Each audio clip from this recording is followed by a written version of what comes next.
तर ही थेट दृश्य नागपूरमधल्या डॉक्टर हेडगेवार चौकामधली। इथे भारत मातेची प्रतिमा सुद्धा ठेवण्यात आली आहे आणि याला अभिवादन केल्याच्या नंतर आता ही रॅली पुढे जाईल।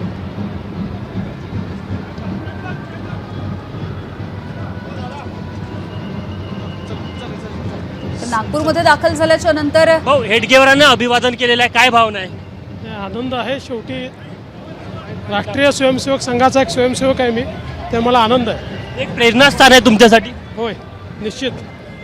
नागपूरकरांचे स्वागत बघून काय भावना वाटतात? नाही, परिवार आहे, परिवारातला तर आपण बघू शकतो की देवेंद्र फडणवीस मुख्यमंत्री यांनी जे एअरपोर्टचा टी पॉइंट आहे हेडगेवार चौक, इथे डॉक्टर हेडगेवार यांच्या स्मृतीला अभिवादन केलेलं आहे आणि त्यानंतर त्यांची रॅली ही आहे। ही आता रॅली वर्धा मार्गे धरमपेठकडे प्रस्थान करत आपण बघू शकतो की त्यांच्यासोबत भाजपचे प्रदेशाध्यक्ष चंद्रशेखर बावनकुळे असेल, आमदार आशिष देशमुख असेल, समीर मेघे असेल, हे देखील आपल्याला पाहायला मिळतं। आणि आता हेडगेवार चौकातनं डॉक्टर हेडगेवार यांच्या स्मृतीला अभिवादन करून, त्यांच्या भित्तिचित्राला अभिवादन करून देवेंद्र फडणवीस यांची जी ही रॅली आहे ही वर्धा मार्गे धरमपेठकडे पुढे जात आहे आणि एक वेगळा उत्साह देखील आपल्याला या रॅलीमध्ये पाहायला मिळत। ज्या प्रकारे कार्यकर्त्यांची ही गर्दी आहे, खरंच निश्चितच 2014 नंतर त्यांना ही संधी मिळाली आहे। 2019 किंवा 2022 मध्ये देखील ती संधी मिळेल असं कार्यकर्त्यांना वाटत होतं, मात्र काही राजकीय घडामोडी घडल्या त्यामुळे ती संधी मिळाली नाही। मात्र यावेळी ही संधी मिळाल्यामुळे एक वेगळा उत्साह आपल्याला पाहायला मिळत आहे। खरं तर देवेंद्र फडणवीस यांना प्रेम करणारे पक्षापलीकडचे देखील मोठ्या संख्येने कार्यकर्ते या रॅलीमध्ये सहभागी झालेले आहेत। फक्त भाजपचेच कार्यकर्ते नाही तर देवेंद्र फडणवीस यांचे वैयक्तिक संबंध असले, त्यांचे मित्र असेल, हे देखील आपल्याला पाहायला मिळत आहे। त्यामुळे निश्चितच एक वेगळं वातावरण, एक वेगळा उत्साह आपल्याला सध्या नागपूरमध्ये पाहायला मिळत आहे। अगदी आमचे प्रतिनिधी तुषार कोहळे आपल्याला अपडेट्स देत आहेत। एक वेगळं वातावरण नागपूरमध्ये बघायला मिळतंय असं त्यांनी म्हटलंय आणि मुख्यमंत्री झाल्याच्या नंतर फडणवीस हे पहिल्यांदाच नागपूरमध्ये येत आहेत आज आणि त्यामुळे मोठ्या पद्धतीनं त्यांचं स्वागत केलं जात आहे।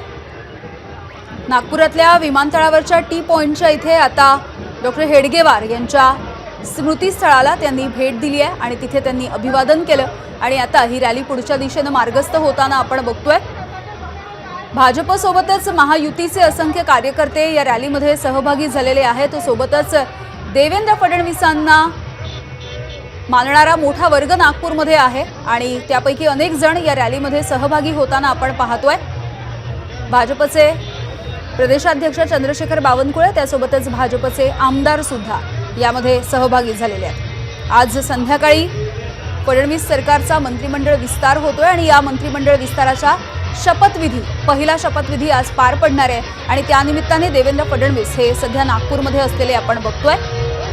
राज्य मंत्रिमंडळाच्या विस्तारामध्ये आज 39 मंत्री हे शपथ घेतील। भाजपकडून 19 आमदारांना मंत्रिपदासाठी अद्याप तरी फोन करण्यात आल्याचं कळतंय। अनेक मोठी नावं आपल्याला यावेळेला बघायला मिळतील तर अनेक नवे चेहरे सुद्धा आपल्याला आजच्या या शपथविधीच्या सोहळ्यामध्ये आणि एकूणच फडणवीसांच्या मंत्रिमंडळामध्ये बघायला मिळणार आहेत।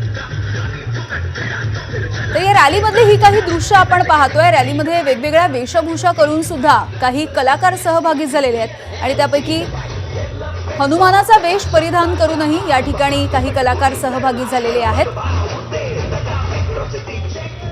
यामधील काही कलाकार हे थेट हरियाणावरून आल्याची सुद्धा माहिती मिळते आहे। एबीपी माझा, उघडा डोळे बघा नीट।